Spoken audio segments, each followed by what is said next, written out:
జ్యోతిష్ శాస్త్ర పాఠమునకు మీ అందరికీ స్వాగతం.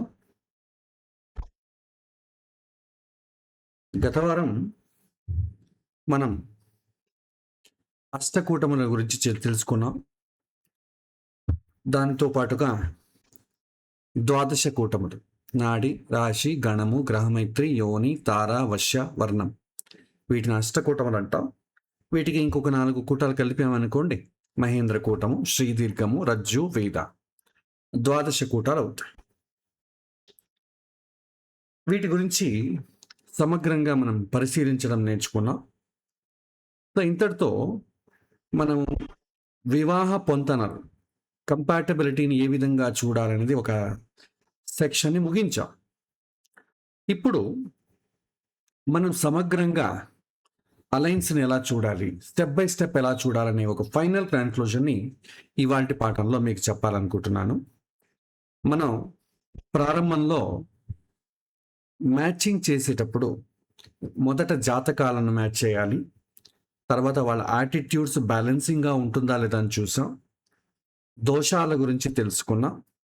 చివరిగా అష్టకూటాల గురించి తెలుసుకున్నాం. ఇప్పుడు ఈ 4టిని కూడా మనం ఈ మ్యాచింగ్లో ఏ విధంగా పరిశీలించాలన్న దాన్ని ఒకే ఒక సెషన్లో స్టెప్ బై స్టెప్గా మనం తెలుసుకోవడం చేద్దాం.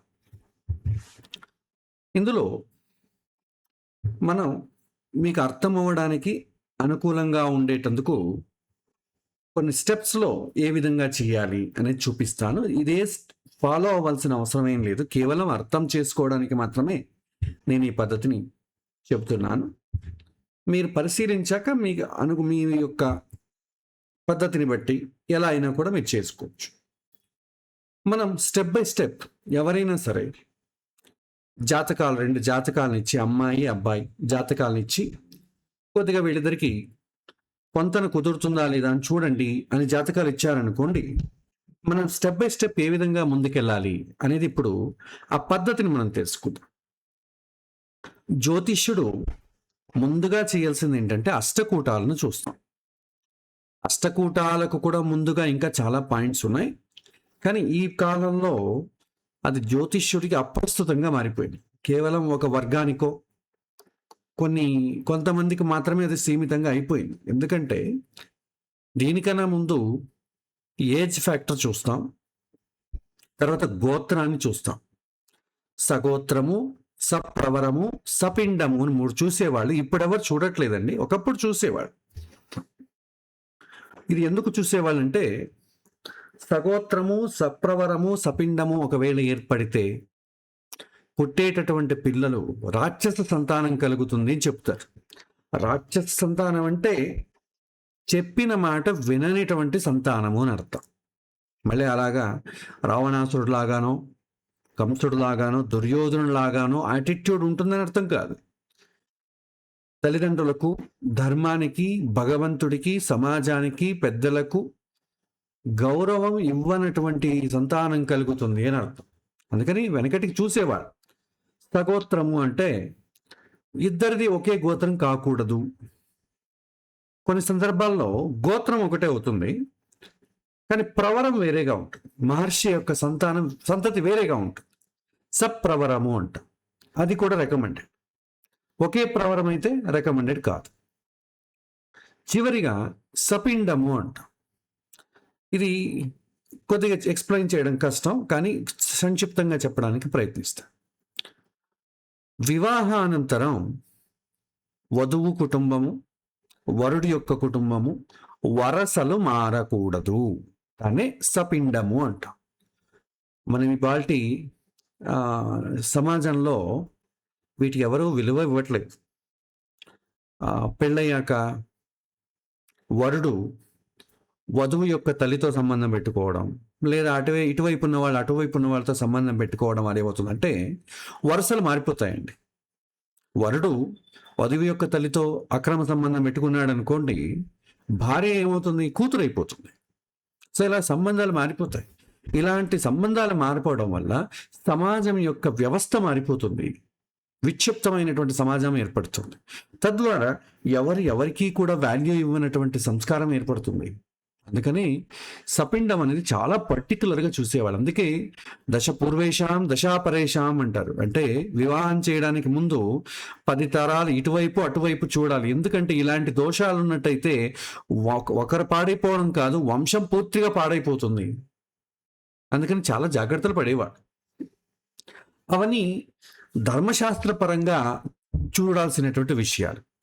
సో ప్రస్తుతం దాన్ని మనం ధర్మశాస్త్రానికి సంబంధించిన పాఠాలు మనం ఏం చెప్పట్లేదు కాబట్టి, జ్యోతిష్యాన్ని మాత్రం మనం కన్సిడర్ చేస్తున్నాం కాబట్టి జ్యోతిష్యానికి సంబంధించినవి మాత్రమే మనం ఈ వాటి పాఠాల్లో కన్సిడర్ చేద్దాం. మ్యాచింగ్ విషయంలో వధువు వరుడు ఇద్దరి జాతకాలు ఇచ్చిన పిదప ఏం చేయాలి? మొదట మనం ఏం చేస్తామంటే అష్టకూటాలను చూస్తాం. దీన్ని మనం ఏమంటామంటే ఫిల్టరింగ్ అంటాం. అంటే చాలా జాతకాలు వస్తాయి, ప్రతి ఒక్కటి మనం డీప్గా చూసుకుంటూ పోయాం అనుకోండి, అది చూడడం చాలా కష్టం, ఆస్ట్రాలజర్కి చాలా చికాకు ఏర్పడుతుంది. అందుకని మినిమం ముందుకు వెళ్ళడానికి ప్రైమరీ ఫిల్టర్ అంటాం, దాన్ని అష్టకూటము అంటాం. ఇది ఓన్లీ ఫిల్టర్ అంటే నాట్ ఫైనల్ డెసిషన్. అష్టకూటాలో పాయింట్స్ బాగా వచ్చాయి అనుకోండి, స్టెప్ 2కి వెళ్తాం. స్టెప్ 2లో మనం దోషాలను చూస్తాం, అంటే రిస్క్ ఎలిమెంట్స్ ఏమైనా ఉన్నాయా చూస్తాం. ఇది భయపెట్టడానికి కాదు, రిస్క్ ఇండికేటర్, రిస్క్ తీసుకోవాల్సిన అవసరం ఉందా అని తెలుసుకోవడం. మూడవది జాతక మ్యాచింగ్ అండి, కోర్. ఇదే చాలా ముఖ్యమైనది. ఇద్దరి మనసులు కలుస్తాయా, జాతకంలో యాటిట్యూడ్ బ్యాలెన్సింగ్గా ఉంటుందా. ఇది మనం ప్రారంభం పాఠంలో కూడా సుమారు 2 క్లాసులు చెప్పుకున్నాం బ్యాలెన్సింగ్ గురించి. ఇది చాలా ముఖ్యమైనది. సో ఇది ఎంత ముఖ్యమంటే, మ్యారేజ్ అనేది పనిచేసేదే బ్యాలెన్స్ పైన, నాట్ సిమిలారిటీస్. వధువు వరులు వాళ్ళిద్దరి యొక్క ఆశలు, కోరికలు, వాళ్ళ రిక్వైర్మెంట్స్ మ్యాచ్ అవ్వడం ముఖ్యం కాదు, వీళ్ళిద్దరు బ్యాలెన్స్ అనేది మ్యాచ్ అవ్వాలి. తర్వాత చివరిగా వైవాహిక జీవితం ఏ విధంగా ఉంటుందనేది సప్తమ స్థానాన్ని అనలైజ్ చేస్తాం. ఇవన్నీ అనలైజ్ చేసి మనం ఫైనల్ కన్క్లూజన్కి వస్తాము. సో ఇవాళ వీటన్నిటినీ కూడా ఒకసారి మీకు చెప్పి ఒక చిన్న ఎగ్జాంపుల్తో మనం ముందుకెళ్దాం. మొదట ఇక్కడ చూడండి, మనం ఇవన్నీ కూడా దేన్ని దృష్టిలో పెట్టుకొని చేస్తామంటే మినిమం రిక్వైర్మెంట్ని బేస్ చేసుకొని చెబుతాం. మినిమం రిక్వైర్మెంట్ ఎప్పుడు అవసరం అవుతుందంటే, కొన్ని సందర్భాల్లో మీకు వివాహానికి ఎక్కువగా అలయన్సెస్ రావు. 2 కారణాల చేత రావు. ఒకటి, ఫినాన్షియల్గా కానీ ఎడ్యుకేషనల్గా కానీ మనం చాలా తక్కువలో ఉన్నాం అనుకోండి, అప్పుడు అలయన్సెస్ రావు. చాలా ఎక్కువలో ఉన్నా కూడా అలయన్సెస్ రావు. చూడండి, సుమారు ఒక అబ్బాయి ఉన్నాడు, ఏదో చిన్న బ్యాంకులో క్లర్క్గా పనిచేస్తున్నాడు, ఒక సాఫ్ట్వేర్ కంపెనీలో చిన్న గుమాస్తాగా పనిచేస్తున్నాడు, ఏదో ఇలాంటి చిన్న స్వశక్తితో పనిచేస్తున్నాడు, వ్యవసాయం చేసుకుంటున్నాడంటే అలాంటి వాళ్ళకి పిల్లని ఇవ్వడానికి ఎవరు క్యూ కట్టరు. అంటే వచ్చేవే 1, 2 సంబంధాలు వస్తాయి, అది కూడా చాలా కష్టం. ఒకవేళ వచ్చింది అనుకుందాం, ఆ వచ్చిన ఒక సంబంధాన్ని మనము ఇది ఎలిమెంట్ బాగాలేదు, అది మనం రిజెక్ట్ చేసేసాం అనుకోండి, అంటే మ్యాక్సిమం ప్రయారిటీ చూసి, అప్పుడు అతనికి జీవితంలో పెళ్లి కాదు. అలాంటప్పుడు మినిమం రిస్క్ లేనటువంటి ఎలిమెంట్స్ మినిమం చూస్తాం. ఎప్పుడు అతనికి చాయిస్ అనేది లేనప్పుడు, 1, 2 సంబంధాలు వచ్చినప్పుడు. అలాగే చాలా హై పొజిషన్లో ఉన్నారనుకోండి, అబ్బాయి లేకపోతే అమ్మాయి అమెరికాలోనో లండన్లోనో ఉన్నారు, డాక్టర్ చదివింది, అక్కడ డాక్టర్గా పనిచేస్తోంది. వాళ్ళ రిక్వైర్మెంట్స్ ఎలా ఉంటాయి? అబ్బాయి హైదరాబాద్ వాడై ఉండాలి, లండన్లో సెటిల్ అయి ఉండాలి, అతను మళ్ళీ డాక్టర్ అయి ఉండాలి, అతనికి మంచి శాలరీ ఉండాలి, తర్వాత ప్రేమగా చూసుకోవాలి. ఈయన రిక్వైర్మెంట్ పెట్టే అనుకోండి, ఎన్ని సంబంధాలు వస్తాయి? ఏమి రిక్వైర్మెంట్ లేకపోతే చాలా రిక్వైర్మెంట్స్ వస్తాయి. మీరు రిక్వైర్మెంట్లు పెట్టేశారనుకోండి, 1, 2 రావడం కూడా చాలా కష్టం. అలాంటప్పుడు కూడా మనం ఏం చేస్తాం, ఒకవేళ వచ్చింది అనుకోండి, ప్రైమరీ మనం లౌకికంగా మనకు మ్యాచ్ అవ్వాల్సింది వచ్చినప్పుడు అన్ని ఎలిమెంట్స్ చూడకుండా మినిమం ఏదైతే అవసరం అవుతుందో దాన్ని మాత్రం చూడాలి. ఎప్పుడు మ్యాక్సిమం చూస్తామంటే మీకు సంబంధాలు ఎక్కువ వచ్చినప్పుడు, మీ రిక్వైర్మెంట్కి అనుగుణంగా ఎక్కువ మంది అమ్మాయిలు లేకపోతే ఎక్కువ మంది అబ్బాయిలు మీకు వచ్చినప్పుడు, అలయన్సెస్గా వచ్చినప్పుడు, అప్పుడు మీరు హైయెస్ట్ రిక్వైర్మెంట్ చూడాలి, లేదా మినిమం రిక్వైర్మెంట్ మాత్రమే చూడాలి. సో ఇవాళ నేను పాఠంలో మినిమం రిక్వైర్మెంట్ ఏం చూడాలని మాత్రం మీకు చెప్తాను. దాన్ని మీరు చూడొచ్చు, అందరికీ చూడొచ్చు. ఒకవేళ 4-5 సంబంధాలు వచ్చాయనుకోండి, అప్పుడు మనం ఏం చేస్తాం, ఎలాగో బెస్ట్ని కోరుకుంటాంగా. అన్నిట్లోనూ ఏది బెస్ట్గా ఉందో చూసి దాన్ని మనం తీసుకోవచ్చు. సో మొదట మనం మినిమం రిక్వైర్మెంట్ని బట్టి జాతకాన్ని ఎలా పొంతన చెయ్యాలి అనేది చూద్దాం. మొదట అష్టకూటాల విషయానికి వద్దాం. ఆల్రెడీ చెప్పిందే మళ్ళీ చెబుతున్నా. అష్టకూటంలో మినిమం రిక్వైర్మెంట్ ఏంటంటే నాడి, గ్రహమైత్రి, యోని ఇది మ్యాచ్ అవ్వాలి. ఈ కూటాలు చాలా ముఖ్యం ఇవాల్టి కాలంలో. తర్వాత టోటల్ పాయింట్స్ 18 కన్నా ఎక్కువ రావాలి. ఈ కండిషన్స్ మ్యాచ్ అయితే మీరు స్టెప్ 2కి వెళ్ళొచ్చు, లేదా ఇగ్నోర్ చెయ్యండి. ఇది మినిమం ఉండాలి. ఇవన్నీ నాడీ కూటం ఏం చేస్తుంది, ఇద్దరి మధ్య శరీరం యొక్క ఆరోగ్య స్థితి ఏ విధంగా ఉంది, శరీరం మ్యాచ్ అవుతుందా లేదా, ఇప్పుడు బ్లడ్ గ్రూప్ మ్యాచ్ అవుతుందా లేదా అన్నట్టుగా శరీరం మ్యాచ్ అవ్వాలి. పెళ్లి చేసుకున్న తర్వాత వాళ్ళిద్దరి యొక్క శరీరాలు ప్రతికూలించి ఒకరికొకరికి శారీరకమైనటువంటి ఇబ్బందులు రాకూడదు. కాబట్టి నాడీ కూటం బాగుంటుంది. మనసులు ఆలోచన విధానం కలవాలి, లేకపోతే దినదిన గండం అయిపోతుంది. కాబట్టి గ్రహమైత్రి కూటం కావాలి. ఇద్దరి యొక్క కోరికలు ఏదైతే దాంపత్య జీవితానికి సంబంధించిన కోరికలు రెండు కూడా సమన్వయంగా ఉండాలి. కాబట్టి యోని కూటం బాగుండాలి. ఇవన్నీ బాగుండి 18 గుణాల కన్నా ఎక్కువ రావాలి. ఒక్కోసారి నాడీ కూటానికి మీకు ఎన్ని గుణాలు వస్తాయి, 8 గుణాలు. గ్రహమైత్రికి 5 గుణాలు అంటే 13. యోని కూటానికి 2 గుణాలు అంటే 15. 3 బాగుంటే 15 గుణాలే వస్తాయి. మినిమం 18 రావాలి. అంటే దానితో పాటు ఇంకో 3 గుణాలు ఎక్కువ రావాలి, అప్పుడే మీరు ఎస్ అనొచ్చు.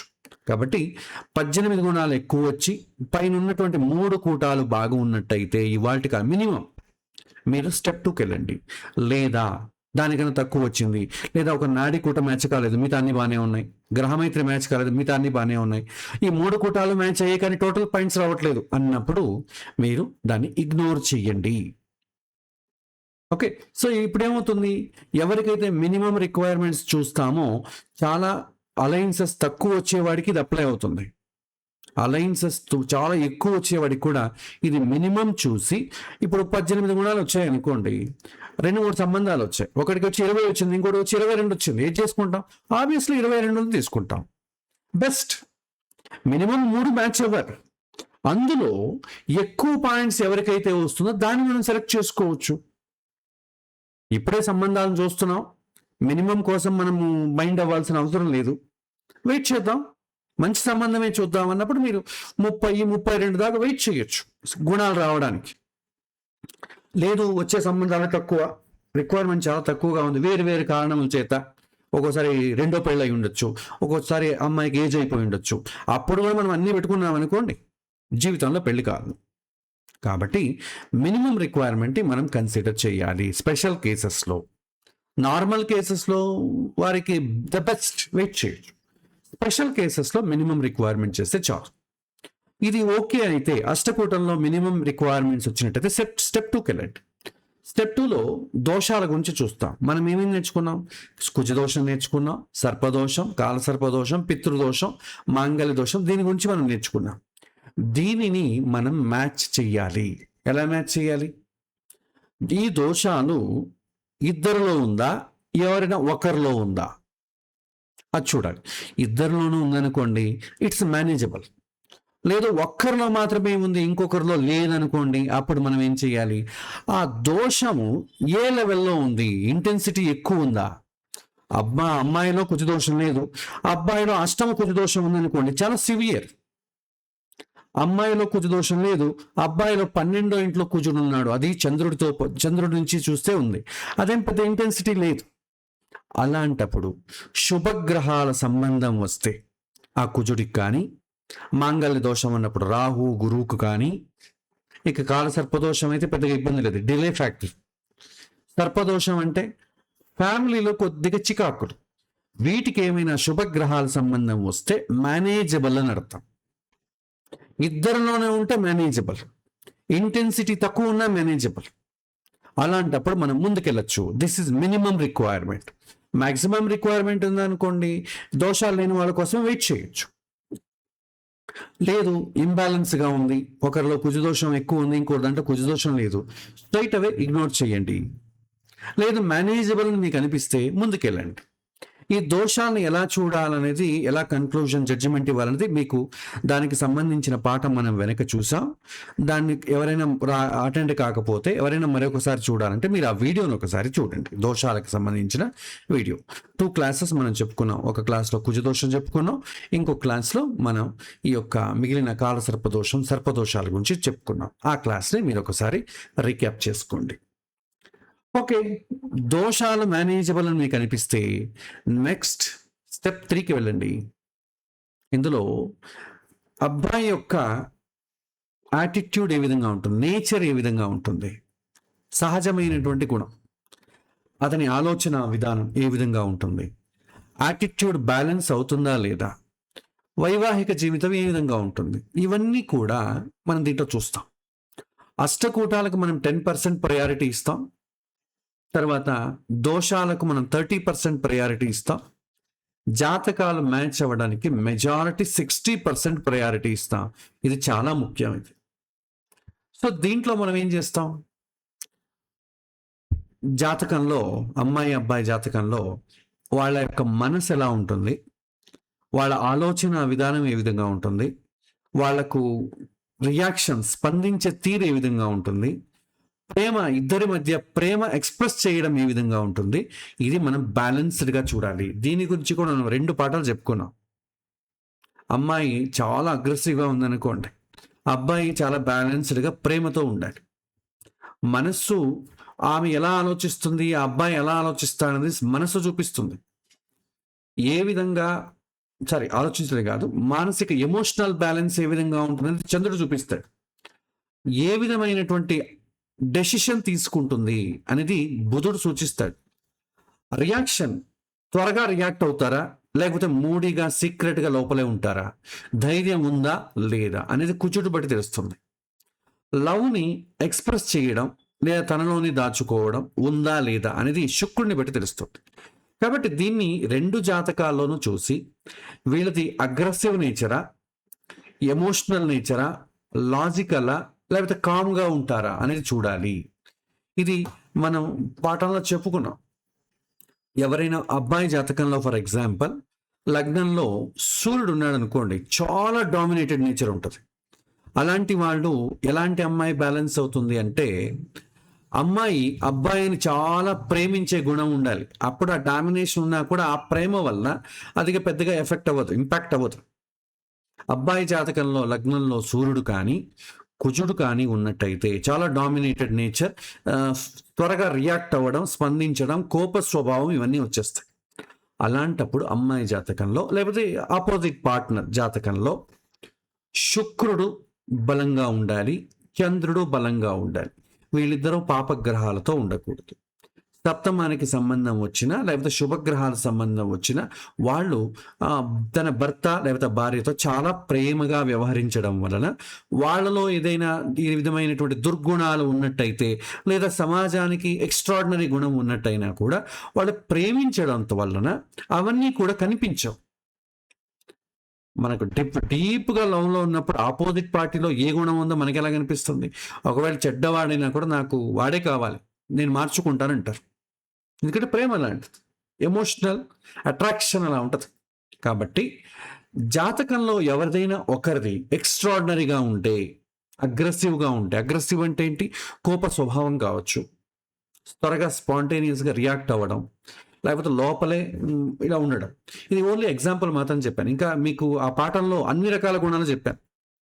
అగ్రెసివ్గా ఎప్పుడు ఉంటారు, కామ్గా ఎప్పుడు ఉంటారు, ఎమోషనల్గా ఎప్పుడు ఉంటారు, లాజికల్గా ఎప్పుడు ఉంటారు, లోపల ఒకటి బయట ఒకటి ఎలా ఉంటుంది, అలాంటి వాళ్ళు ఎలాంటి వాళ్ళని పెళ్లి చేసుకోవాలి, మీకు నంబర్ ఆఫ్ ఎగ్జాంపుల్స్తో నేను ఎక్స్ప్లెయిన్ చేశాను. ఆ క్లాస్ని మీరు చూడాలి. ఇక్కడ కాంబినేషన్ మనం ఎలా, మంచి కాంబినేషన్ అంటే ఏమంటామంటే, ఒకరు పార్ట్నర్లో ఒకరు అగ్రెసివ్గా ఉంటే ఇంకొకరు కామ్గా ఉండాలి, అప్పుడు అది బ్యాలెన్స్ అవుతుంది. ఒకరు ఎమోషనల్గా ఉన్నారనుకోండి, ఇంకొకరు స్టేబుల్గా ఉండాలి, అప్పుడు మ్యాచ్ అవుతుంది. అదే బ్యాడ్ కాంబినేషన్ అనుకోండి, ఇద్దరు ఒకేలాగా ఉండడం, ఆమెను అగ్రెసివ్గా ఉంటుంది, ఈమెను అగ్రెసివ్గా, ఇద్దరు కోప స్వభావం ఉందనుకోండి, అది బ్యాలెన్స్ అవ్వదు, రోజు రోజు గొడవలు ఏర్పడతాయి. ఎమోషనల్గా ఇద్దరు ఎమోషనల్గా వీక్గా ఉన్నారనుకోండి, ఎవరు కావాలని ఇద్దరిని వాడుకోవచ్చు, డిస్టర్బ్ చేయొచ్చు, విడదని విడగొట్టచ్చు. ఒక్కరన్నా స్టేబుల్గా ఉండాలి, అర్థం చేసుకునేవారు. సో డిసిషన్ ఎలా తీసుకుంటాం? సిమిలారిటీస్ మనకు ముఖ్యం కాదు, బ్యాలెన్సింగ్ మనకు ముఖ్యం. సిమిలారిటీస్ అంటే ఏంటి? ఆమె కూడా నాలాగే ఆలోచించాలి, ఆమె కూడా నాలాగే ఉద్యోగం చేయాలి, ఆమె కూడా నేను ఆలోచించినట్లే ఆలోచించాలి, నేను ఎట్లా యాక్టివ్గా ఉంటున్నా ఆమె కూడా అంతే యాక్టివ్గా ఉండాలి, మనకి ఎంత కోపం ఉంటుందో ఆమెకు అంతే కోపం ఉంటుంది, మనం ఎలా యుద్ధం చేస్తామో ఆమె కూడా అలా యుద్ధం చేసింది అనుకోండి, సంసారం నిలబడదు. అన్నీ చక్కగా ఉన్నప్పుడు పర్లేదు. భార్యాభర్తలు అన్నాక గొడవలు రాకుండా ఉంటుందా? ఆ గొడవలు వచ్చినప్పుడు ఏమవుతుంది? చాలా పీక్గా వెళ్ళిపోతుంది. కాబట్టి బ్యాలెన్సింగ్ అనేది చాలా ముఖ్యం. తర్వాత బ్యాలెన్స్ లేదనుకోండి, క్లాష్ ఏర్పడుతుంది. ఇద్దరిది ఒకే రకమైనటువంటి ఆలోచన రీతి ఉందనుకోండి, ఆ సంసారం ముందుకు స్మూత్గా వెళ్ళదు. కాబట్టి అలాంటప్పుడు దాన్ని మనం ఇగ్నోర్ చేయాలి. సో దీని గురించి మనం ఆ క్లాసెస్లో మనం ఎక్కువ చెప్పుకున్నాం. కాబట్టి దోషాలు మనకు మేనేజబుల్గా ఉన్నప్పుడు యాటిట్యూడ్ బ్యాలెన్స్ బాగుండాలి. అది బాగుందనుకోండి, మీరు ముందుకెళ్ళండి.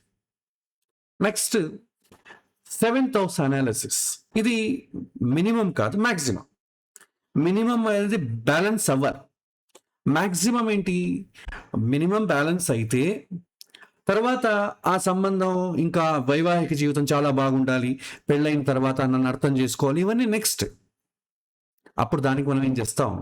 సప్తమ స్థానము, సప్తమ కారకుడు, సప్తమాధిపతి బాగుండాలి. ఇది నెక్స్ట్ లెవెల్.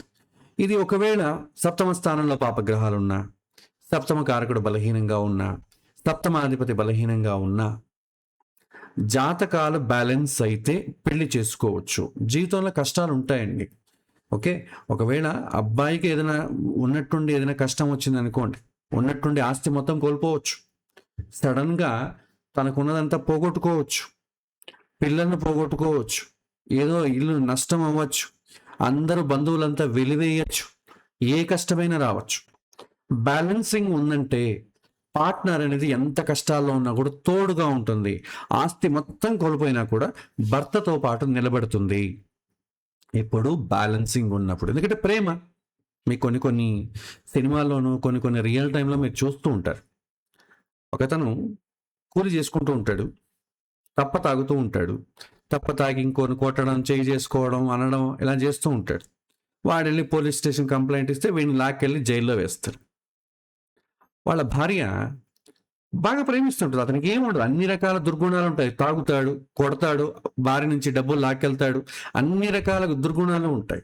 అయినా భార్య అతని కోసం పరితపిస్తుంది. జైల్లో వేసినట్టయితే ఆ జైలు ముందు కాచు కూర్చుని ఉంటుంది, ఎప్పుడు ఆ బయటకు వస్తాడా అని. ఇలాంటి మనం సినిమాలో చూస్తుంటాం, పాతకాలంలో చూసేవాళ్ళం, ఇప్పుడే కనిపించవు ఇవన్నీ. సో ఎన్ని కష్టాలు వచ్చినా కూడా తోడుగా ఉండాలంటే బ్యాలెన్సింగ్ ఉండాలి. అసలు కష్టాలే రాకూడదు, నాకు అలాంటిది వద్దు అంటే ఎక్స్ట్రీమ్ లిమిట్.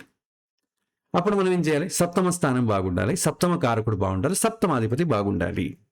ఇది ఎప్పుడు అంటే మీకు చాయిస్ ఉన్నప్పుడు. 2-3 అలయన్స్లు వచ్చాయనుకోండి, ఆ 2-3 అలయన్సెస్లో ఎవరి జాతకంలో సప్తమ స్థానము, సప్తమాధిపతి, సప్తమ కారకుడు బాగున్నాడో ఆ జాతకాన్ని మీరు కన్సిడర్ చేయండి. ఉన్నదే ఒక సంబంధమే. కొన్ని సందర్భాల్లో ప్రేమ వివాహాలు ఉంటాయండి. ప్రేమ వివాహాల ఛాయిస్ ఉండదు, ఎందుకంటే ఆల్రెడీ ఫిక్స్డ్. ఎందుకంటే మ్యారేజ్ మ్యాచింగ్ ఎప్పుడు చేస్తాం? ఫిక్స్ చేయడానికి.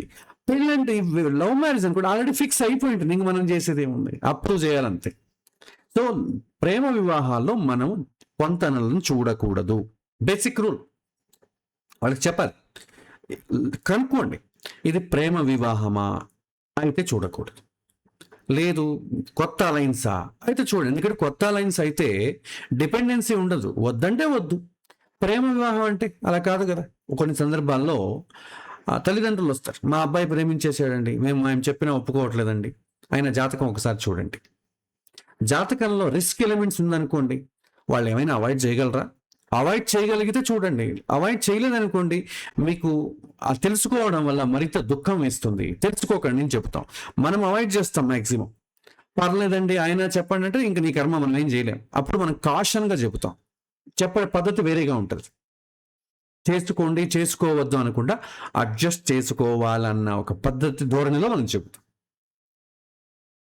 సో చాయిస్ ఎప్పుడైతే ఉంటుందో అప్పుడు మాత్రమే సప్తమ స్థానంలో ఎవరున్నారు, సప్తమ కారకుడు జాతకంలో ఎలా ఉంది, సప్తమాధిపతి ఎలా ఉన్నాడు, ఇంకా ఆ సప్తమాధిపతి కారకుడు నవాంశలో ఎలా ఉన్నారు. నవాంశలో ఎలా చూడాలంటే ఉచ్చస్థానంలో ఉందా, స్వక్షేత్రంలో ఉందా, మిత్రక్షేత్రంలో ఉందా, శుభగ్రహాలతో కలిసి ఉందా, అంతే చూస్తాం నవాంశలో. మళ్ళీ నవాంశలో లగ్నాన్ని బట్టి చూడకండి, మళ్ళీ తప్పు అవుతుంది, కన్ఫ్యూజ్ ఏర్పడుతుంది. ఇది ఎక్స్ట్రీమ్గా వెళ్ళినప్పుడు. చాయిస్ ఉన్నప్పుడు. చాయిస్ లేదనుకోండి, మీరు స్టెప్ 4లో బ్యాలెన్సింగ్ వరకు చూడండి, ఇది అక్కర్లేదు. తర్వాత ఫైనల్గా ఎవాల్యుయేషన్ చేయడం. ఈ సప్తమ స్థానాన్ని చూడడం అంటే ఏంటంటే, సప్తమ స్థానం స్ట్రాంగ్గా ఉందా, సప్తమాధిపతి ఏ ఇంట్లో ఉన్నాడు, శుక్రుడు గురువు ఎలా ఉన్నారు, ఏవైనా దోషాలు ఏమైనా సివియర్గా సప్తమాధిపతి ఏమైనా అంటే అఫ్లిక్ట్ అయిందా, అంటే పాప సంబంధం ఏర్పడిందా, సప్తమాధిపతి నీచపడ్డం, సప్తమాధిపతి అస్తంగతం అవ్వడం, ఇవన్నీ అఫ్లిక్షన్స్, ఇలా ఏమైనా ఉందని చూస్తాం. ఇవి లేదనుకోండి, ఆ జాతకం స్టేబుల్గా ఉన్నట్టు అర్థం. స్టేబుల్గా ఉందనుకోండి, ఫైనల్ డెసిషన్ తీసుకో. వీక్గా ఉందనుకోండి, ఇంకొకసారి రీకన్సిడర్ చేయాలి, అది రిజెక్ట్ చేయండి. ఎందుకంటే వాళ్ళకి ప్రిపేర్ చేయాలి. సమస్యలు ఈ విధంగా ఉంటుంది, మీరు యాక్సెప్ట్ చేస్తారా లేదా అని వాళ్ళు ఎక్స్ప్లెయిన్ చేస్తే, చేసుకోవాలా వద్దని వాళ్ళు నిర్ణయించుకుంటారు. చేసుకోవాలి వద్దని మనం నిర్ణయించకూడదు. మీరు ఎక్స్ప్లెయిన్ చేయాలి, వీళ్ళు పెళ్లి చేసుకుంటే ఇలా ఉంటుందండి, మీరు యాక్సెప్ట్ చేయగలిగితే చేయండి. ఎందుకంటే కొన్నిసార్లు రిస్క్ ఎలిమెంట్స్ ఉన్నా కూడా వాళ్ళ యొక్క కుటుంబ అవసరాల రీత్యా, వాళ్ళ యొక్క సమస్యలు ఆలోచన రీత్యా కొంతమంది చేసుకోవచ్చు. అరే ఎన్నో సమస్యలు పడుతూ ఉన్నావు, ఇదొకటి సర్లే యాక్సెప్ట్ చేద్దామంటారు. కొంతమంది అప్పటి నేను ఎందుకు కాంప్రమైజ్ అవ్వాలని అంటారు. కొంతమంది ఎన్నో సమస్యలు ఉన్నాయి, ఆ సమస్యలో ఇదొక సమస్య చేసుకున్నావు అంటారు. వాళ్ళు కొంతమంది ఫేస్ చేస్తారు, అందరూ ఫేస్ చేయలేరు. కాబట్టి మీరు సిచ్యువేషన్ మాత్రం ఎక్స్ప్లెయిన్ చేయాలి. ఎవరికైతే అవకాశాలు అసలు ఉండవో వాడు ఫేస్ చేయడానికి రెడీ అవుతాడు. ఎందుకంటే అసలు సంబంధం రావడమే గ్రేటు, మళ్ళీ ఇవి కూడా మనం కాంప్రమైజ్ అయితే ఎలాగా, రిస్క్ ఎలిమెంట్స్ ఉంటుంది, తీసుకోవాలి, మరి అడ్జస్ట్ చేసుకుంటూ వెళ్ళాలి, చేసుకుందాం అంటాడు. కొంతమంది అయ్యో మాకెందుకు వద్దండి, మేమెందుకు కాంప్రమైజ్ అవ్వాలండి, మాకేం అవసరం అంటారు. కాబట్టి డెసిషన్ మనం చెప్పకూడదు. సంబంధం చేసుకోవడం వల్ల, కన్సిడర్ చేయడం వల్ల ఏ విధమైనటువంటి పరిస్థితులను ఎదిరించవలసి ఉంటుందని ఎక్స్ప్లెయిన్ చేయండి. వాళ్ళకి అది ఎదిరించే సాహసం చేసినట్టయితే కన్సిడర్ చేస్తారు, లేకపోతే లేదు. సో ఎవాల్యుయేషన్ మనం ఇలా చేస్తాం. తర్వాత ఫైనల్గా మనం ఏం చేస్తాం, అన్నిటినీ చేరుస్తాం. అష్టకూటం మినిమం, అది సపోర్ట్ ఉందా లేదా చూస్తాం. దోషాలు మేనేజబుల్ అవునా కదా చూస్తాం. నేచర్ బ్యాలెన్స్గా ఉందా లేదని చూస్తాం. మొదటి 3 కూడా మినిమం రిక్వైర్మెంట్, అది ఉండాలి. 7th హౌస్ చివరిది స్టేబుల్గా ఉండాలి అనేది అది ఆప్షనల్. ఉన్న దాంట్లో మీకు చాలా మంచిది కావాలి, మాకు రిస్క్ ఎలిమెంట్సే వద్దు, మేము వివాహం అనేది కొద్దిగా స్మూత్గా వెళ్ళాలి అన్నట్టయితే 7th హౌస్ బాగుండాలి. సప్తమ స్థానంలో శుభగ్రహాలు ఉండాలి, సప్తమ కారకుడు శుభస్థానాల్లో ఉండాలి, సప్తమాధిపతి బలంగా ఉండాలి, కేంద్ర కోణాల్లో ఉండాలి. ఇది కూడా మనం ప్రారంభం పాఠంలో సప్తమ స్థానాన్ని అనలైజ్ చేసేటప్పుడు మనం చూసాం. సో దీన్ని బట్టి మనం అన్నిటినీ కంబైన్ చేసి మన ఫైనల్ కన్క్లూజన్ ఇస్తాము. ఈ ఫైనల్ కన్క్లూజన్లో మంచి మ్యాచ్ అయిందనుకోండి, అంటే కూటాలు బాగా వచ్చాయి, దోషాలు మేనేజబుల్గా ఉన్నాయి, ఇద్దరు జాతకాలు బ్యాలెన్సింగ్గా ఉంది, సప్తమ స్థానం కూడా బాగానే ఉంది అన్నట్టయితే మ్యారేజ్ మీరు రికమెండెడ్, అంటే మినిమం రికమెండెడ్ చేస్తాం. అందులో 60% మీరు పర్సంటేజ్లో చెప్పండి. చాలా బాగుందని మీరు వర్డ్స్లో చెప్పడానికన్నా పర్సంటేజ్లో చెప్పడం చాలా మంచిది. ఒక మినిమం రిక్వైర్మెంట్స్ వచ్చింది అనుకోండి, జాతకంలో 18 గుణాలు వచ్చాయనుకోండి, దోషాలు పర్లేదు మేనేజబుల్, బ్యాలెన్సింగ్ కూడా చక్కగా ఉంది అన్నప్పుడు మీరు ఒక 50 to 60% చెప్పచ్చు. ఎందుకంటే మనం చూసిందే మినిమం రిక్వైర్మెంట్ కాబట్టి. 60% బాగుంది అని చెప్పిన తర్వాత మనం ఇంకొక డైలాగ్ కూడా చెప్పాలి. 60% బాగుంది, 40% అడ్జస్ట్ చేసుకోవాలి అని అర్థం. మనకి మార్కులు కూడా 60% మార్కులు వచ్చాయంటే అర్థం ఏంటి, 40% మనకేమీ రాదని అర్థం. 100కు 100% బాగుందని మనం చెప్పలేం, మనం దేవుళ్ళం కాదు కాబట్టి. మహర్షులు దేవుళ్ళు అయితే 100% కూడా బాగుంటుందని చెప్పొచ్చు. మనకి అంత శక్తి లేదు కాబట్టి మినిమం మనం చూసేదే మినిమం రిక్వైర్మెంట్ కాబట్టి ఒక 50 నుంచి 60 భాగాలు బాగుందండి, మిగిలింది మీరు అడ్జస్ట్ చేసుకుంటూ ముందుకెళ్ళాలి అని చెప్పాలి. అడ్జస్ట్ చేసుకోవడం మ్యాండేటరీ. అడ్జస్ట్ చేసుకోకపోతే మళ్ళీ సమస్యలు వస్తాయి. సమస్యలు రావని చెప్పలేం, వస్తాయి. మీరు 80% బాగుందన్నా కూడా 20% బాగోలేదని అర్థం. కాబట్టి 20% అడ్జస్ట్ చేసుకోవాలి. ఈ పాయింట్ మీరు మాన్యువల్గా వెయ్యాలి, చెప్పాలి. చాలా బాగుందండి, ఏం చూసే పని లేదు, చేసుకోండి అన్నారు అనుకోండి, వాడు టేక్ ఇట్ గ్రాంటెడ్ 100% బాగుందని తీసుకుంటాడు. అప్పుడు ఏమవుతుంది, వాళ్ళ యొక్క యాటిట్యూడ్ వల్లనో, సమాజం వల్లనో, ఏదో మిస్ మ్యాచ్, ఏదో సరిగా అర్థం చేసుకోకపోవడం వల్లనో ఏదైనా చిన్న ఇబ్బంది వచ్చింది అనుకోండి, అడుగుతాడు అతను, ఏముందండి అన్న అన్నీ బాగానే ఉందన్నారు, అయినా ఎందుకు నాకు ఇలా సమస్య వస్తుంది అంటాడు. మన పైన వేస్తాడు, జ్యోతిష్యుడి పైన, లేదా సంబంధం కుదిర్చిన వాడిపైన, పురోహితుడి పైన, చివరికి దేవుణ్ణి కూడా బ్లేమ్ చేస్తాడు. అలా కాకుండా 80% బాగుంది, 20% అడ్జస్ట్ చేసుకోవాలని చెప్పారనుకోండి, ఏ కారణం చేతైనా చిన్న సమస్య వచ్చినా కూడా ఆల్రెడీ జ్యోతిష్యుడు చెప్పున్నాడుగా అడ్జస్ట్ చేసుకోవాలని, సరే దీనికి అడ్జస్ట్ చేసుకుందాం. ఏ సమస్య వచ్చినా కూడా దానికి అడ్జస్ట్ చేసుకుంటూ పోవడం వల్ల సమస్య అనేది ఇంటెన్సిటీ తగ్గిపోతుంది. జ్యోతిష్యుడిని, దేవుణ్ణి బ్లేమ్ చేయాల్సిన అవసరం ఉండదు. కాబట్టి ఈ పాయింట్ ఖచ్చితంగా చెప్పాలి. ఇన్ కేస్ యావరేజ్ మ్యాచ్ ఉందనుకుందాం, అంటే సప్తమ స్థానం అంతేం బాగోలేదు, కానీ అష్టకూటాలు 18 వచ్చాయి, మినిమం రిక్వైర్మెంట్ ఉంది, దోషాలు మేనేజబుల్గా ఉన్నాయి, చిన్న చిన్న కాల సర్పదోషాలు ఇవో ఉన్నాయి, బట్ శుభగ్రహాల సంబంధం ఉన్నాయి, బ్యాలెన్సింగ్ కూడా మినిమం ఉంది. అప్పుడేం చేస్తాం మనం, 50 నుంచి 60 భాగాలు బాగున్నాయి, ప్లస్ గైడ్ చేయాలి అతనికి. సో ఈ సమస్యలు ఉండడం వల్ల నువ్వు అడ్జస్ట్ చేసుకుంటూ వెళ్ళాలి అని మనం గైడ్ చేస్తాం, కౌన్సిలింగ్ ఇస్తాం. ఒకవేళ మినిమమ్ మ్యాచ్ కాలేదనుకోండి, అవాయిడ్ చేయండి, మళ్ళీ రీకన్సిడర్, ఇంకోసారి ఆలోచించండి. మీరు అవన్నీ అంటే మీరు యాక్సెప్ట్ చేయగలరా, మీరు ప్రిపేర్ అవ్వగలరా? మ్యారిటల్లో ఒకవేళ సమస్యలు ఉందనుకోండి, ముందుగా ప్రిపేర్ చేసేయాలి. ప్రిపేర్ అయ్యారనుకోండి, ఇంటెన్సిటీ తగ్గిపోతుంది. ప్రిపేర్ కాలేనప్పుడే ఇంటెన్సిటీ ఇబ్బంది పెడుతుంది. కాబట్టి ఈ 3 విధాలుగా మీరు గైడ్ చేయండి. ఎనీవే సేఫ్ సైడ్ అన్నట్టయితే మీరు పర్సంటేజ్లో చెప్పి చివరిగా అడ్జస్ట్ చేసుకుంటూ వెళ్ళాలండి. ఎందుకంటే ఇవాళ పెళ్ళిళ్ళలో 100% చాలా హ్యాపీగా ఉన్నవాళ్ళు మీకు ఒక పేరు కూడా కనిపించదు. ప్రతి ఒక్కడికి ఏదో ఒక చిన్న సమస్య ఉంటుంది. అలాంటి రాముడు, సీత వాళ్ళకే సమస్యలు ఏర్పడ్డాయి. పెళ్ళైన తర్వాత వనవాసానికి వెళ్ళాలన్నప్పుడు నేను సీతను తీసుకెళ్ళను అంటాడు రాముడు. సీత నేను ఈ వదిలి ఉండను అంటుంది. అది చాలా గొడవ ఏర్పడుతుంది అక్కడ మానసికంగా. తర్వాత సీత లాజికల్గా మాట్లాడుతుంది, లేదు మా నాన్నగారికి జ్యోతిష్యుడు ఒకరు వచ్చాడు, ఆ జ్యోతిష్యుడు నా జాతకం చూసి మీ అమ్మాయికి పెళ్ళయిన తర్వాత అడవులు పాలయ్యేటటువంటి యోగం ఉందని చెప్పాడు, నా జాతకంలో ఉంది కాబట్టి మనం తీసుకెళ్ళాలి తప్పదు అంటుంది. సో అలాంటి వాళ్ళకి ఇబ్బందులు ఏర్పడతాయి. కాబట్టి 100% బాగుందని ఎప్పుడు చెప్పలేదు. కాబట్టి మీరు చెప్పేటప్పుడు చాలా జాగ్రత్తగా ఉండాలి. చాలా బాగుంది చేసేసుకోండి అని మీరు చెప్పకుండా, బాగుందండి చేసుకోండి, అడ్జస్ట్ చేసుకోవాలి, ఒక 10 to 20% మీరు అడ్జస్ట్ చేసుకోవాల్సి వస్తుంది. ఆ పాయింట్ ఖచ్చితంగా వేయాలి. అప్పుడు ఏమవుతుంది, బ్లేమ్ మన వరకు రాదు. ఎందుకంటే పెళ్ళంటేనే అడ్జస్ట్మెంట్. జాతకం అంతా బాగున్నా కూడా లౌకికంగా పెళ్ళంటేనే అడ్జస్ట్మెంట్. నేను అడ్జస్ట్ చేసుకోను అంటే అవతలి వారి ప్రేమను ఎలా పొందగలం మనం? ఎప్పుడు భార్యనో లేకపోతే భర్తనో అడ్జస్ట్ చేసుకుంటూ ఉండాలి, నేను అడ్జస్ట్ చేసుకున్నాను అన్నట్టయితే అది ప్రేమే కాదు, అది విసిగెత్తిపోతారు కొన్ని రోజుల తర్వాత. వాళ్ళ రిక్వైర్మెంట్, శారీరకమైనటువంటి రిక్వైర్మెంట్స్, మానసికమైనటువంటి డిపెండెన్సీ అది ఎప్పుడైతే ఫుల్ఫిల్ అవుతుందో వాళ్ళు వీళ్ళని కేర్ చేయడం మానేస్తారు.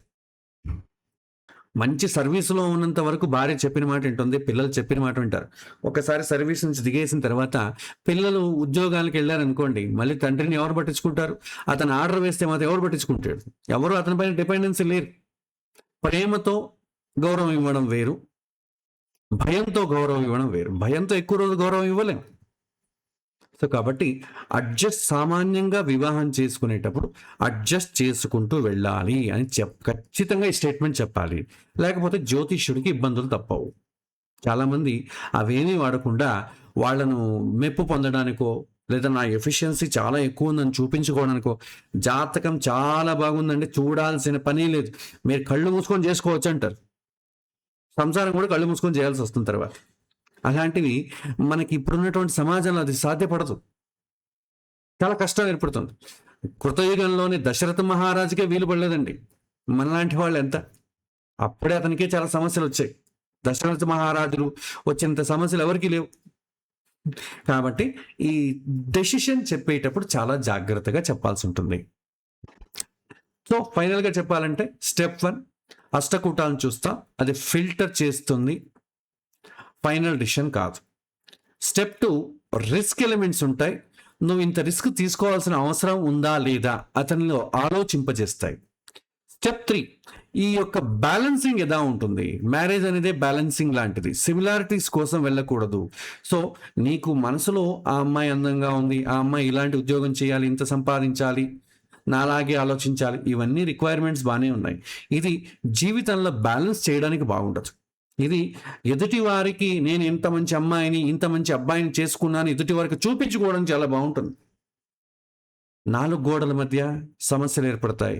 4 గోడల మధ్య మనం సంతోషంగా ఉండాలంటే బ్యాలెన్సింగ్ ఉండాలి. సమాజంలో మనం ఉండాలంటే ఒక్కొక్క రిక్వైర్మెంట్ ఒకలాగా ఉంటుంది. సమాజం ఇప్పుడు ట్రెండ్ ఏంటి? 2 చేతుల బాగా సంపాదించాలి, డ్యూయల్ ఇన్కమ్, నో కిడ్స్, పిల్లలు, సంసారము, ఇటు కుటుంబం అనేది వద్దండి. కుటుంబము సంతానం వద్దు, ఓన్లీ సంపాదన ఉండాలి, ఇండిపెండెంట్గా బతకాలి, ఎవరితో సంబంధం ఉండకూడదు, పక్షుల్లాగా హాయిగా ఎగిరిపోవాలి.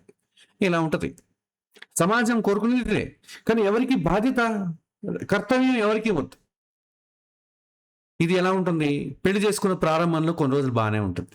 ఎప్పటి వరకు మన రిక్వైర్మెంట్స్ అనేది ఫుల్ఫిల్ అయిపోయి బోర్ కొట్టింది అనుకోండి, తర్వాత మనం ఏమవుతుంది, బ్యాలెన్సింగ్ కోసం ప్రయత్నిస్తాం.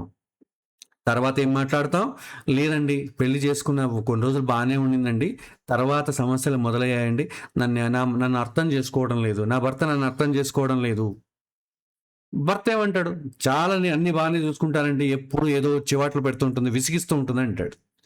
ఇది ఎప్పుడు మనసులో ఉన్నటువంటి ప్రేమ ఎప్పుడైతే తగ్గిపోతుందో అప్పుడు ప్రతి ఒక్కటి మనకి సమస్యలాగా ఏర్పడుతుంది. అందుకే బ్యాలెన్సింగ్, ఓర్పు అనేది ఉండాలి. ఓర్పు అనేది ఉందనుకోండి, వాళ్ళకి అది పెద్ద సమస్యగా అనిపించదు. కాబట్టి కోర్ బ్యాలెన్సింగ్ అనేది చాలా ముఖ్యం. కోర్ బ్యాలెన్సింగ్ కూడా ఉందనుకోండి, ఆ పెళ్ళిన తర్వాత ప్రతి ఒక్కరికి వైవాహిక జీవితం బాగుండాలని కోరుకుంటారు. కేవలం బ్యాలెన్సింగ్ ఒకటే కాదు, చాలా బాగుండాలి, మేము చక్కగా ఉండాలి, మాకేం సమస్యలు రాకూడదు, సకాలంలో సంతానం అవ్వాలి, సంతానం మళ్ళీ మనల్ని ఇబ్బంది పెట్టకూడదు, ప్రతి ఒక్కటి అన్ని స్మూత్గా అవ్వాలని కోరుకుంటారు. ఆర్థిక పరంగాను, సామాజిక పరంగాను, ఆరోగ్య పరంగాను, సంతానం పరంగాను అన్నిటికీ చాలా స్మూత్గా ఉండాలి. అది బాగుండాలంటే ఏం చేయాలి? రియాలిటీ అంటే జాతకంలో, ఇద్దరి జాతకంలో సప్తమ స్థానం ఏ విధంగా ఉందో చూడాలి. సప్తమ స్థానము, సప్తమ కారకుడు, సప్తమాధిపతి పూర్వజన్మ పుణ్యాన్ని సూచిస్తాడు. పూర్వజన్మ పుణ్యం ఉంటే అన్ని సక్రమంగా జరుగుతాయి, పూర్వజన్మ పుణ్యం లేకపోతే అన్ని ప్రతికూలంగా జరుగుతాయి. మరి పుణ్యం అంటే ఏంటండి? ఏ పూజ చేసుకోవాలని అనకండి, ఇది ఆ పుణ్యం కాదండి. పుణ్యం ఏంటంటే గత జన్మలో కూడా మనం ఎవరినో పెళ్లి చేసుకుని ఉంటాంగా, గత జన్మలో కూడా మనం భార్యని లేక భర్తని ఏ విధంగా మనం ట్రీట్ చేసి ఉంటాం, వైవాహిక జీవితంలో మన కాంట్రిబ్యూషన్ ఏంటి, భార్యాభర్తలు సమాజానికి ఏ విధమైనటువంటి కాంట్రిబ్యూషన్ ఇచ్చారో ఇవన్నీ క్యాల్కులేట్ చేసి దానికి వచ్చినటువంటి పుణ్యం అని అర్థం. ఇది అక్వైర్ చేసుకునేది కాదు, ఏదో పూజలు పురస్కారాలు చేసి. మనం గత జన్మలో మనం చేసినటువంటి కర్మలకు ఎక్స్పీరియన్స్ ఇక్కడ యాడ్ అవుతుంది. దీన్ని బట్టే ఈ జన్మలో ఎలాంటి వాళ్ళ ఇంట్లో పుట్టాలి, ఎలాంటి వాళ్ళని పెళ్లి చేసుకోవాలి, పెళ్లి చేసుకున్న తర్వాత వైవాహిక జీవితం ఏ విధంగా ఉండాలని డిసైడ్ చేస్తుంది. ఇది చూస్తాం. ఇది ఆప్షనల్. ఇది బాగున్నట్టయితే జీవితంలో సాఫీగా సాగిపోతుంది వివాహం. లేదా కష్టాలు వస్తాయి, కష్టాలు వచ్చినా కూడా భార్యాభర్తలు విడిపోకూడదంటే కోర్ బ్యాలెన్సింగ్ ఉండాలి. ప్రతి ఒక్కరికి కష్టాలు వస్తాయండి, కష్టాలు రాకుండా ఉండాలంటే పెళ్లి చేసుకోకుండా సైలెంట్గా ఉండడం మంచిది. ఈ కాలంలో నేను కష్టాలను యాక్సెప్ట్ చేయనండి, నాకు ఎలాంటి సమస్యలు రాకూడదు అంటే పెళ్లి చేసుకోవద్దు, హ్యాపీగా ఇంట్లో ఉండు. ఎందుకంటే యూనివర్సల్లో ఒక లా సూత్రం ఉందండి, ఏంటంటే నీకు సుఖం కావాలా, దుఃఖానికి కూడా ప్రిపేర్ అయిపో, సుఖాన్ని నువ్వు ఎంజాయ్ చేయగలవు. దుఃఖానికి ప్రిపేర్ కాలేదా, సుఖం వచ్చినా నువ్వు ఎంజాయ్ చేయలేవు. లేదు నీకు దుఃఖమే వద్దా, సుఖాన్ని కూడా రిజెక్ట్ చేయి. నాకు దుఃఖం వద్దంటే సుఖం కూడా వద్దనుకో, అప్పుడు ఇబ్బంది లేదు. మనకు ఒక కథ వస్తుంది మహాభారతంలో. భీష్ముడు ఒక చిన్న కథ చెప్తాడు. సేనజిత్ అనేటటువంటి ఒక రాజుకి తన కొడుకు చనిపోయి ఉంటాడు. లేక కలిగినటువంటి సంతానాన్ని పాపం చాలా ప్రాయంలోనే ఒక 5 నుంచి 6 సంవత్సరాలని ఆ పిల్లవాడు అందరినీ ఆనందింపజేసి, రాజుకు ఒక్కడే కొడుకు, చాలా ఆనందపడి ఉంటాడు. ఒకరోజు అతను చనిపోతాడు. భయంకరమైనటువంటి దుఃఖం. అప్పుడు ఎవరినో బ్రాహ్మణుని పిలుస్తాడు, అయ్యా నాకు చాలా ఇబ్బందిగా ఉందయ్యా, మానసికంగా చాలా కృంగిపోతున్నాను, నాకేమైనా హితవాక్యాలు చెప్పండి అంటాడు. అప్పుడు అతను పాపం చాలా విషయాలు చెప్తాడు. దేనికి అతను యొక్క కన్విన్స్ అవ్వడు, పాపం దుఃఖం తక్కువ అవ్వదు. చివరికి చెప్తాడు, అయ్యా నీకు ఇప్పుడు దుఃఖం కలిగింది కదా, దుఃఖం ఎందుకు వచ్చింది అంటాడు. కొడుకు చనిపోయాడు. కొడుకు చనిపోవాలంటే కొడుకు పుట్టాలి కదా, కొడుకు పుట్టినప్పుడు ఎంత ఆనందం కలిగింది. ఒకవేళ కొడుకే పుట్టలేదు అనుకో, ఆ ఆనందం లేదు, ఈ చావు లేదు, అసలు ఈ ఇబ్బంది వచ్చేది కాదు కదా. కొడుకు పుట్టడం వల్లనే వచ్చింది. అంటే కొడుకు పుట్టిన తర్వాత నువ్వు ఎంత ఆనందపడ్డావు, ఎంత సంతోషపడ్డావు, సుఖపడ్డావు. అంతే ఇప్పుడు దుఃఖపడుతున్నావు. సుఖం అనేది డైరెక్ట్లీ ప్రపోర్షనల్ టు దుఃఖం. సుఖం ఎక్కువైతే దుఃఖం కూడా పెరుగుతుంది. దుఃఖం తక్కువ అవ్వాలనుకుంటున్నారా, సుఖాన్ని తగ్గించుకోండి. ఇది ప్రకృతి నియమము. మీరు ఎక్కడికైనా వెళ్ళండి, మీరు మనమే ఉదాహరణ తీసుకుందాం. ఒక 50 ఒక 10-15 సంవత్సరాల వెనక్కి తీసుకుందాం. మనకు సంపాదన తక్కువ, సమస్యలు తక్కువ. ఇప్పుడు మనకు సంపాదన పెరిగింది, సమస్యలు పెరిగింది. గ్రాడ్యువల్గా సంపాదనతో ఏదైతే సుఖం వస్తుందో ఆ సుఖంతో పాటు దుఃఖము కూడా పెరిగింది. అన్ని విధాలుగా డబ్బు, హోదా, ఉద్యోగము, పిల్లలు అన్నీ ఉన్నా కూడా సమస్య ఉంటుంది. ఈగో ప్రాబ్లమ్స్ అంటాం. వెనకటికి డబ్బు తక్కువ ఉన్నప్పుడు అందరూ బంధువులు కలిసికట్టుగా ఉండేవాళ్ళు. లోపల ఏదైనా చిన్నపాటి చికాకులు ఒకరిని చూస్తే ఒకరు కాకపోయినా కూడా ఫంక్షన్స్లో అలా ఉండేవారు. పైకి కలిసిమెలిసి వెళ్ళిపోతూ ఉండేవారు. నాకు తెలిసి ఒక 30 సంవత్సరాల వెనుక మా అమ్మకు ఒక చెల్లికి పెళ్లి సంబంధం వచ్చిందండి. ఆమె చిన్న ఆమె, పెళ్లి సంబంధం వచ్చింది. ఆ పెళ్లి సంబంధం కుదిరాక నాన్న వైపు వాళ్ళు, అమ్మ వైపు వాళ్ళు అందరూ కూడా కూర్చొని నిశ్చితార్థం రోజు ఎవరెవరు ఏ పని చేయాలి. అప్పుడంతా మ్యారేజ్ కాంట్రాక్టర్స్ అంతా ఎవరు లేరు. వంట ఒకరు చూసుకోవాలి, రిసీవ్ చేసుకోవడం ఒకరు చూసుకోవాలి, కళ్యాణ మంటపం క్లీన్నెస్ ఒకరు. సో అందరూ ఒక్కొక్క డ్యూటీ వేసుకొని చక్కగా నిర్వర్తించేవాళ్ళు. బంధువులంతా అంత యూనిటీగా ఉండేది. ఇప్పుడు అలా ఏం లేదు, డబ్బు ఇచ్చేస్తున్నాం. సో పెళ్లి చేయించడానికి ఒకరు, వంటకి క్యాటరింగ్ ఇచ్చేస్తున్నాం, వాళ్ళు వచ్చి వడ్డిచ్చేస్తున్నారు. అసలు బంధువులు ఎవరైతే ఉన్నారో వాళ్ళు గెస్ట్ లాగా వస్తున్నారు. ఒక గంటకు ముందు రావడం, వాళ్ళకి మనం రూమ్ చూపించాలి, మీరు మమ్మల్ని ఏం పట్టించుకోలేదండి. పెళ్లి కొడుకు వాళ్ళ తరపున వాళ్ళు కాదు, సొంత వాళ్ళనే పట్టించుకోలేదనేటువంటి స్థితికి మనం వచ్చాం. మానసికంగా యుగోనెస్ బాగా పెరిగిపోయింది, పేషెన్సీ తగ్గిపోయింది. సో ఈ విధంగా ఏర్పడుతుంది. కాబట్టి ఇవన్నీ ఎందుకు చెప్పామంటే, పుణ్యం ఉన్నట్టయితే దాన్ని బట్టి మన వైవాహిక జీవితం ఏ విధంగా ఉంటుందో చెప్పచ్చు. సుఖం ఎక్కువైతే దుఃఖం కూడా పెరుగుతుంది. దుఃఖం మీకు జీవితంలో వద్దా, సుఖాన్ని తగ్గించుకోండి. ఇదే ఫార్ములా. మీరు ఎక్కడ ఏ ధర్మశాస్త్ర పండితుడిని అడిగినా, ఏ ఉపనిషత్తులో తీసుకున్నా ఉన్నది ఇదే. యజ్జచ్చరీరేణ కరోతి కర్మ శరీరమేవాయతనం సుఖస్య సుఖస్యమేవాయతనం శరీరం యజ్జచ్చరీరేణ కరోతి కర్మ తేనైవ దేహి సముపాస్తమేషత్ అని మహాభారతంలో శాంతి పర్వంలో, మోక్షధర్మ పర్వంలో చెప్తారు. సో సుఖం నువ్వు కర్మ చేసేదే ఇదే శరీరంతోనే. ఏ శరీరంతో అయితే నువ్వు కర్మ చేసావో మళ్ళీ ఆ శరీరంతోనే నువ్వు అనుభవించాలి. అంటే ఇదే శరీరం అని కాదు, శరీరంతో అనుభవించాలి. ఈ జన్మలో ఈ శరీరంతో నేను పాపమో పుణ్యమో చేసుకున్నాను అనుకోండి, వచ్చే జన్మలో కూడా ఇలాంటి శరీరంతోనే ఆ సుఖాన్ని, దుఃఖాన్ని నువ్వు అనుభవించాలి. కలియుగంలో ఉన్నాం కాబట్టి ఏదైనా తప్పు చేసామనుకోండి, ఇమ్మీడియట్లీ మనకి శిక్ష ఉండదండి. నెక్స్ట్ జన్మలో వెయిట్ చేయాలి. కృతయుగము, త్రేతాయుగం అయితే ఇమ్మీడియట్లీ ఉండేది. శాపం ఇచ్చేసారనుకోండి, ఇమ్మీడియట్లీ కుక్కగానో, నక్కుగానో, రాక్షసుగానో అయిపోయేవాడు. ఇప్పుడు అలాగలేదు. ఇప్పుడు ఏమైనా మనం తప్పు చేసినా కూడా రాక్షసుడిగా మనం మారాలంటే ఒక జన్మ వెయిట్ చేయాలి. మనం మారుతామో లేదో మనకే తెలియకుండా అయిపోతుంది. అలాంటి పరిస్థితి ఉంది. కాబట్టి సుఖ దుఃఖాల యొక్క మీమాంస తెలుసుకున్నట్టయితే అలాంటి వారు వివాహక విషయంలో ఎలాంటి ఇబ్బందులు ఎదుర్కొనరు. సో కాబట్టి ఇలా మనం ఫార్ములాస్ యూజ్ చేస్తామండి.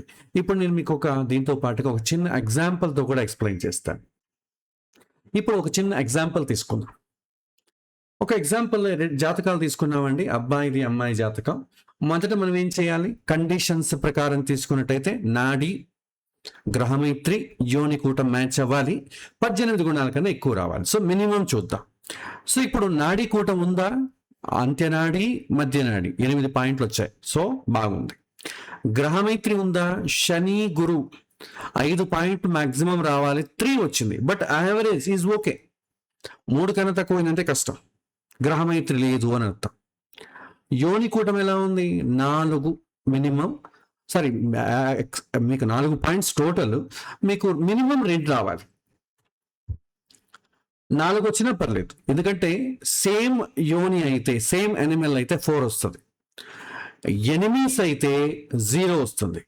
అట్లా సేము కాదు, ఎనిమీస్ కాదన్నప్పుడు మీకు 2 వస్తుంది. యావరేజ్గా తీసుకుంటాం. So 2 is also okay. ಹಾಗಾಗಿ సో అలా కావున మనం ఏం చేస్తాం? ఇది యావరేజ్గా మ్యాచ్ అయ్యింది. నాడీ కూటం బాగుంది, గ్రహమిత్రి యావరేజ్ ఉంది, తర్వాత యోనికూటం యావరేజ్ ఉంది. సో తర్వాత 18 కన్నా ఎక్కువ రావాలి. సో 27 వచ్చింది. ఓకే, ఇది బాగానే ఉంది.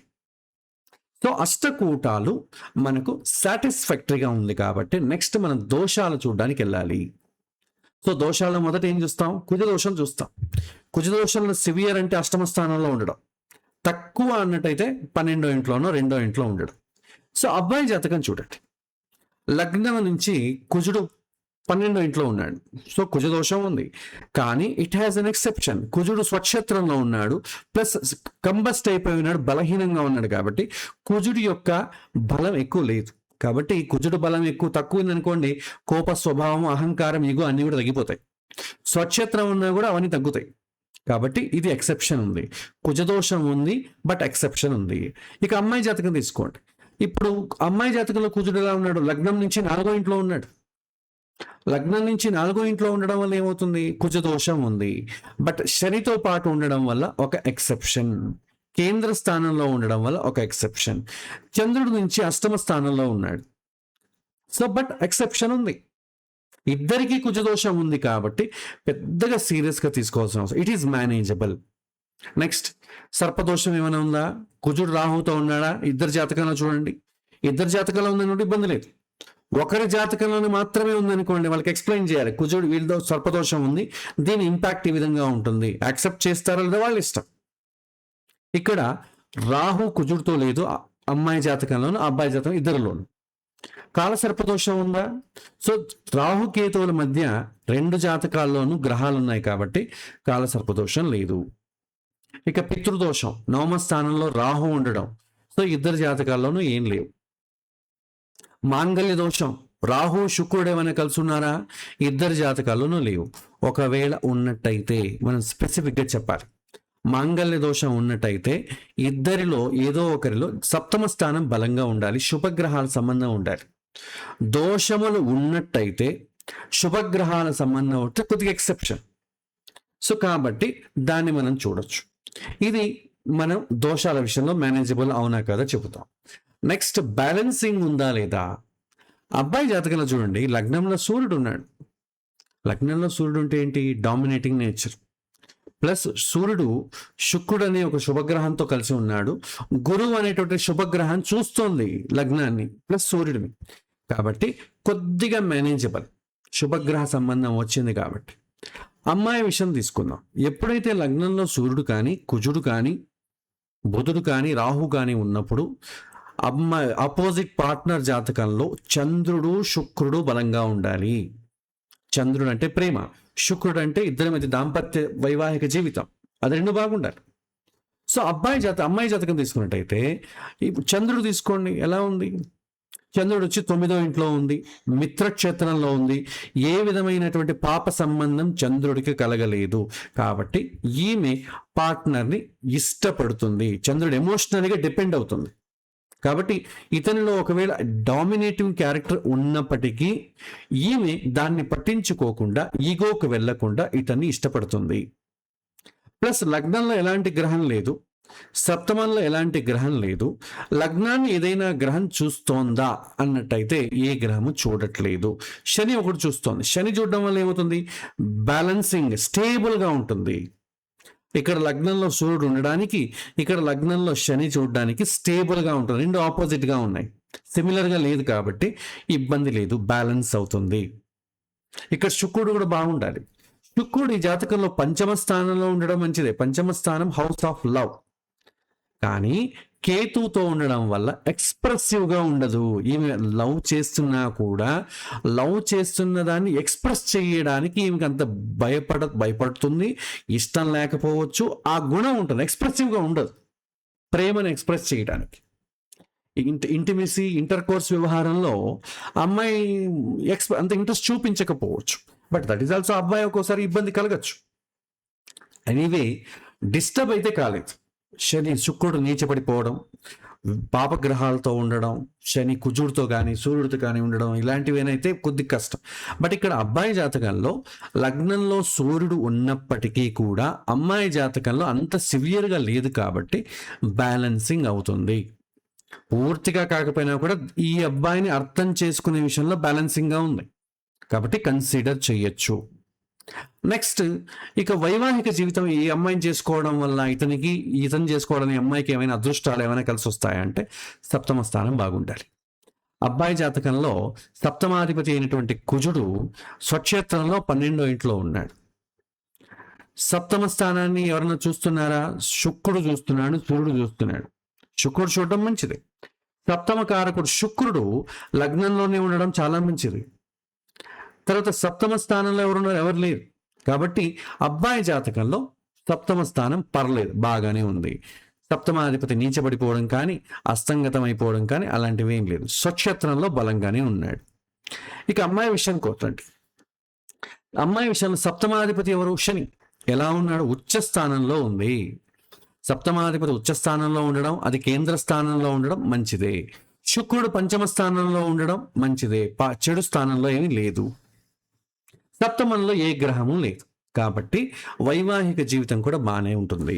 ఈ వైవాహిక దీన్ని ఎలా అనలైజ్ చేయాలో మీకు ప్రారంభం పాఠంలో సప్తమ స్థానాన్ని ఎలా ఎక్స్ప్లెయిన్ చేయాలి మీకు ఎక్స్ప్లెయిన్ చేశాను. దాన్ని బట్టి మీకు ఏమైనా డౌట్స్ ఉంటే అక్కడ మీరు చేసుకోవచ్చు. ఇవాళ ఆల్రెడీ చెప్పినవే అన్నీ కూడా ఒకే చోట చెప్పడానికి నేను ప్రయత్నించాను. ఈ విధంగా అమ్మాయి అబ్బాయి జాతకాన్ని చూసి ఫైనల్ వీళ్ళకి ఏం చెప్పాలి. సో అష్టకూటాలు ఏమో బాగానే ఉన్నాయి. ఓకే, 2 దోషాల విషయానికి వస్తే ఇద్దరికి కుజ దోషం ఉంది. ఇక బ్యాలెన్సింగ్ విషయానికి వస్తే ఇద్దరి జాతకాలను బ్యాలెన్సింగ్ ఉంది. ప్లస్ వైవాహిక జీవితం అబ్బాయి కన్నా అమ్మాయిదే కొద్దిగా బాగానే ఉంది. కాబట్టి ఇవన్నీ బాగానే ఉన్నా కూడా మనం మినిమం ప్రయారిటీకి మ్యాచ్ అవుతుంది కాబట్టి ఎక్స్ట్రాడినరీగా ఏం చూడలేదు కాబట్టి మనం ఏం చెప్తాం, ఒక 55 నుంచి 60 భాగాలు బాగుంది, లేదా 60 నుంచి 70 లోపల చెప్పండి. సో 65 to 70% బాగుంది. మీరు ఈ మ్యాచ్ని కన్సిడర్ చేయొచ్చు. ప్లస్ జీవితంలో కొద్దిగా అడ్జస్ట్ చేసుకుంటూ వెళ్ళాలి. ఇద్దరు జాతకాలను బట్టి 70% బాగుంది, 30% కొద్దిగా వీక్గా ఉండడం వల్ల అడ్జస్ట్ చేసుకుంటూ వెళ్ళాలి. మెజారిటీ బాగుంది కాబట్టి వాళ్ళు కన్సిడర్ చేస్తారు. చివరికి వాళ్ళు ఏమంటారు, ఏమైనా పూజ చేయించాలా అని అడుగుతారు. ఏమి అక్కర్లేదు, జీవితంలో అడ్జస్ట్ చేసుకుంటూ వెళ్ళాలి. పూజ చేసుకున్నా అడ్జస్ట్ చేసుకోవాలి, చేసుకోకపోయినా అడ్జస్ట్ చేసుకోవాలి. ఆ పాయింట్ చెప్పాలి. అంటే ఏంటి, నేను అడ్జస్ట్ చేసుకోను, పూజ ఏమైనా ఉంటే చేస్తాను, నా దగ్గర డబ్బు ఉంది అని అర్థం. ఇది అహంకారానికి కారణమవుతుంది. కాబట్టి ఈ పాయింట్ ఒకటి వేస్తాం. ఈ విధంగా మనం భార్య ఈ యొక్క అష్టకూటాల ద్వారా మనం ఒక అమ్మాయి అబ్బాయిని ఏ విధంగా మ్యాచ్ చేయాలనేది మనం చూస్తాం. మ్యారేజ్ మ్యాచింగ్ అనేది కేవలం నంబర్స్తో లెక్కించేది కాదు. ఇద్దరి హృదయాల మధ్య ఉన్నటువంటి బ్యాలెన్సింగే మనం వైవాహిక జీవితంలో ప్రధానంగా తీసుకుంటాం. నంబర్ని అంత ఎక్కువగా కన్సిడర్ చేయకండి. అష్టకూటాలు ఎన్ని పాయింట్స్ వచ్చాయి అది ముఖ్యం కాదు. బ్యాలెన్సింగ్ ఉందా లేదా, అమ్మాయికి ఉన్నటువంటి గుణాలు అబ్బాయికి ఉన్నటువంటి గుణాలు ఒకరినొకరు ఇబ్బంది పెట్టకూడదు. ఆ విధంగా మనం చూసుకోవాల్సి వస్తుంది. ఇది ఇవాల్టి పాఠం అండి.